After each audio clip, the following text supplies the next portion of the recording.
Welcome to our YouTube channel, where wisdom meets inspiration. In this channel, we share valuable insights to help you become the best version of yourself. Our content is designed to uplift your spirit and enrich your life. Make sure to subscribe to our channel to stay connected with this incredible journey. Click the subscribe button below. Very warm wishes of National Youth Day celebration to everyone gathered here. I would like to start this panel discussion with a profound saying from one of our very profound philosopher, economist of India, the great Chanakya.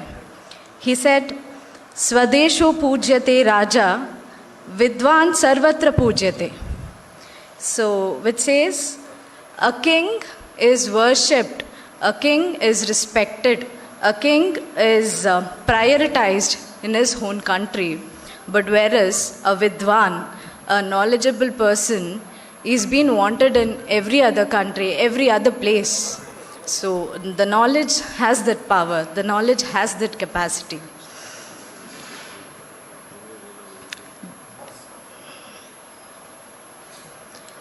So this adage is a reminder of our pursuit of the importance of knowledge and sustainable innovation in today's world.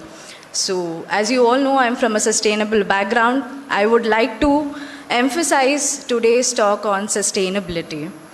The spirit of innovation and entrepreneurship among the youth is the cornerstone upon which the edifice of Atmanirbhar Bharat is built. Atmanirbhar Bharat is a vision that encompasses economic strength, technological advancements, and cultural vitality. Before delving deeper into the world of sustainability and entrepreneurship, I would like to share a part of my own journey, in short. By profession, as I was introduced, I'm an Ayurvedic doctor. So I did my degree in S. Vyasa University, that is Swami Vivekananda Anusandhana Kendra in Bangalore.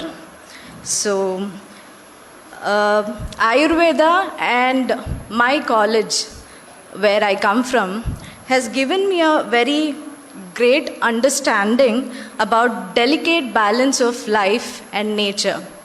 This is where my sustainability, the sustainable consciousness within me started. I could say this was the foundation of the present endeavors I've been able to do. After graduation, I set up my own clinic. I moved down to Puttur, Dakshin Kannada. I set up my own clinic, and it was about 2 years, 1.5 years, starting of my clinic. I was budding as a practitioner, as a doctor, and as an entrepreneur too, running my own clinic. So when I was doing this, there was an unforeseen, unexpected event happened. That is, pandemic happened to all of us, COVID-19. So COVID-19 happened and the whole world was struck. So was I. But life had its own twist. So whole world was stuck, and then COVID-19 had happened. I was juggling between how to manage my clinic. We were not able to run the clinic. Ayurveda was not given permission to run the clinics, so I had to shut my clinic. And the same time, I was expecting my first child. So life had its twist. Where there was sorrow, there was also joy. So with this mixed emotions, I didn't know what to decide. There was a battle within me. I wanted to fight as a health warrior. I wanted to fight for pandemic, but a mother-to-be, soon mother-to-be, wanted to choose safety for her unborn child. So in the battle, the mother won. So I closed my clinic. And then after this, like every normal human being go through, I had lows. I lost my confidence. I considered myself a failure. And then with all these mixed emotions, I had to nurture a very delicate human being as well. Not just manage my own emotions, but I had to stay strong to nurture this delicate small human. That too, COVID fear was still there. I had to protect my baby from the COVID. And this was all very overwhelming for me. I lost, but there was a fire inside me. A fire which always told me, no, you're something more than this. You are capable of much more. This is just a phase. So you can come over this. So this fire kept igniting inside me. And this fire led me to rediscover myself, find the lost me. I think this is not just my situation. There are a lot of mothers here, there are a lot of women here. I think this is one phase where every woman go through. You know, the motherhood is not very easy. Every woman thinks she's lost much of things, especially when she has a roaring career. But this, maybe thanks to COVID as well, COVID and lockdowns, because lockdowns taught us to be very humble. Lockdowns actually grounded us. Lockdown taught us to slow down our pace of living, not to rush with the hustle of this life. So all these situations pulled me up. So every day I picked myself piece by piece. Just then everything made sense. As COVID lockdowns eased up and COVID was okay, we were able to manage. Me and my husband are lucky to have a partner of like-mindedness. He's been always very Swadeshi. He's been always very sustainable conscious. So he sees a trash on the road, he picks it up and he puts it in his pocket, no matter it is whose trash.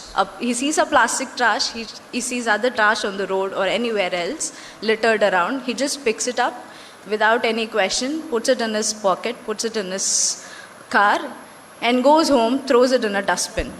So he was such kind of a person, and he comes from a background of M. Sanjeeva Shetty family. Most of you might have been knowing it. So he has a lineage of 70-year-old textile family business. So, but he had a vision. He wanted something more than the family business. So we by then were thinking over to get into some kind of business where it had innovativeness, and we wanted to do something basically. And it all started there. This all happened before COVID, and we got a plan, and thanks to his Australia education, he did his education in Australia, and our foreign tours, we were able to see a lot of Europe countries where upcycling and recycling plastic wastes a lot in bundles, and the city was mostly clean. So we thought, what were happening to these plastic waste? And when we researched, we were able to see a lot of plastic waste in many countries were turned into pavers, the tiles laid on the floor. That was a very inspirational idea for us. It was very inspiring for us. So it flickered an idea in his mind, and then he was like, why not we do this in India? And then we started researching, And then we found very minimal, or I think no company was mostly doing this, or upcoming startups were upcoming regarding this. So we thought, why not we also start it in India? So, but COVID came, and then we had our baby, and we were lost. We were lost in joy, we were lost in fear of COVID. But as COVID eased up, that is when government of India made its own movement of making its own vaccine. That was greatest achievement of India, making our own vaccine. And the second, as I belong to a medical field, PPE kits were in shortage during the pandemic time. We were in shortage of PPE kits, and India had to import it from other countries.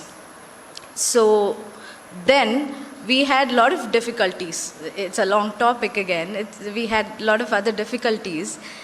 But India now, which started then, is one of the largest manufacturers of PPE kits.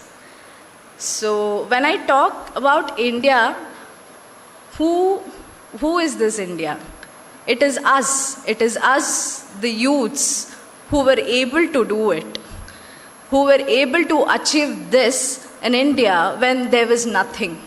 So this made us think that we need to go ahead, go furthermore with our plan of plastic recycling or upcycling. So, but we were unaware where to start with, how to start with, what to start with. So we wanted to do something innovative. And then we started doing a lot of research. We started doing, attending a lot of conferences held on plastic waste managements all over India. And then idea flickered within us, since he's from a coastal background. The major issue we always faced is roof tile. Roof tiles we had problem in roof tiles, where the roof tiles, due to the coastal woes, would break, would have leakages. So, and mostly we use roof tiles. So we thought, why not, instead of pavers, we start with roof tiles. And that was the beginning of our idea. And then the challenges came upon, and we started designing the machines with sustainable process in our head. We had to maintain the sustainability in the process as well. Selecting the right kind of plastic, sourcing the plastic. These were all the difficulties we had to go through. Thankfully and luckily, we came across Ramakrishna Mission, Mangala Resource Management, and many NGOs who helped in sourcing waste plastics.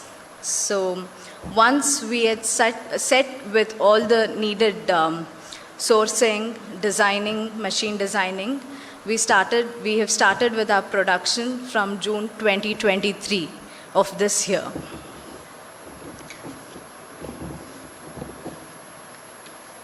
Punarapi Eco Tiles Pvt Limited.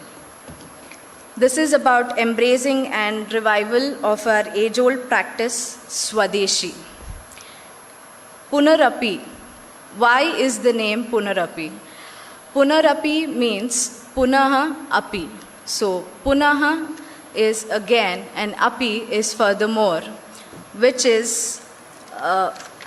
stands very correct with the product we're doing and with a core principle of sustainability. When people hear Punarapi, they definitely know it is made in India. So, and also one more beautiful thing about Punarapi tiles is as you can see, our tiles are here. So one of the design of our tile is Mangalore tile. So as our RJ spoke here, Mangalore tile, and I think he's also having a page called Rewind Kudla, where is mentioned about the history of Mangalore tiles. So Mangalore tile is an history, basically. It's an heritage of Mangalore, where all over the world people know Mangalore. One of the reasons people know Mangalore is for Mangalore tile. So this Mangalore tile is slowly fading away because of lack of resources, the lack of availability of the right clay. So we thought, why not revive this design of Mangalore tile. So one of our design is Mangalore tile. And coming to the product, as I told, this is made of waste plastic. So this is our tile, and this is made of waste plastic and waste industrial sand, foundry sands. The plastic here is used called MLPs, multi-layered plastic. These plastics are mostly unrecyclable. They cannot be recycled, or either they're sent to land dumping or cement factories to be burnt. So we took up this challenge, and then we have been able to recycle this plastic and make them into these beautiful tiles. So this is our short story. It might seem all easy and fairy tale, but as we talk about sustainable entrepreneurship, it comes with a package, both pros and cons. The major one is right balance between being environmentally responsible, as I told earlier, and financially viable. Being environmentally responsible, one has to maintain sustainability throughout the process, sustainability in the technology used, the sustainability in the machines designing. Main responsibility was to use less resource and less energy. We were recycling, so we had to see to that we used very less resources to make one more product which has been already used. We had to use very less energy. We had to put very less effort in making these tiles. So that was really challenging. Sustainable materials and practices often come with higher costs. If you all might know, sustainable products are little on a higher note, basically, the higher cost. So passing these costs on to customers is a challenging thing again. And because of which it calls for consumer awareness. Sustainable entrepreneurship comes with the package, as I told earlier. You become an educator too. Educating consumers about the benefits of sustainable products and why they might be worth a premium price, and this requires a persistent effort. The major hardship navigating through this complex web of environmental regulations. This is where we lost after starting Punarapi, after we had set with all the machineries, designs, raw materials, everything. What set us back was these environmental regulations. We had to wait almost 1.5 years to get the right the papers to be signed, to get the permissions to start our factory. So this took us almost 1.5 years, where we lost 1.5 years. So the progress is hindered due to lack of supportive regulatory framework, is what I would like to say.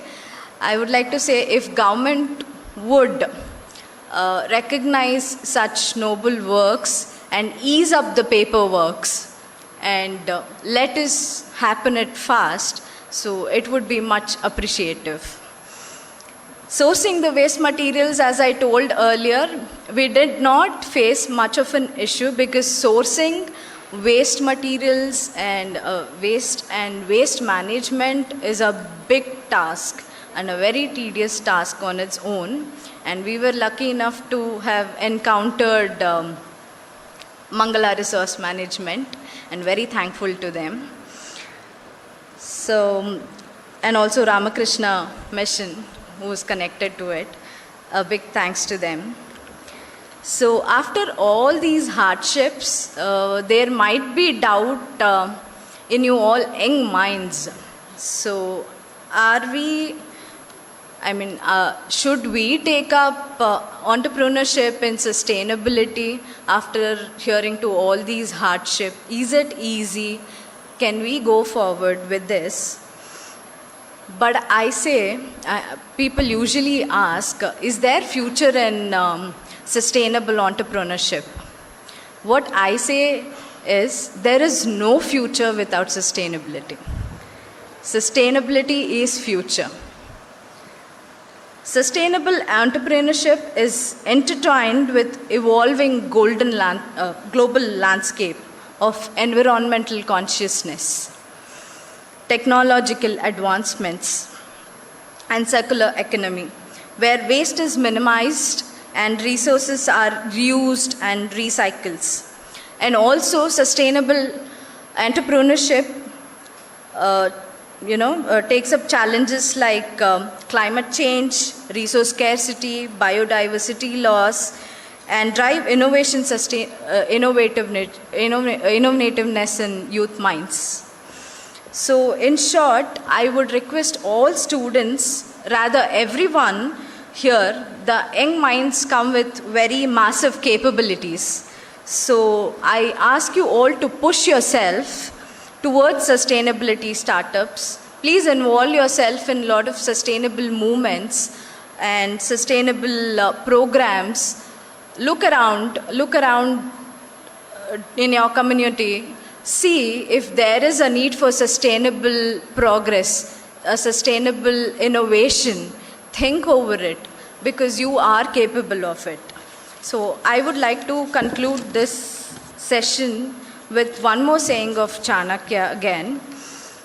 He says, Sukasya moolam dharmam, the root of happiness is dharma, the righteousness. Dharmasya moolam arthaha, the root of righteousness is resources.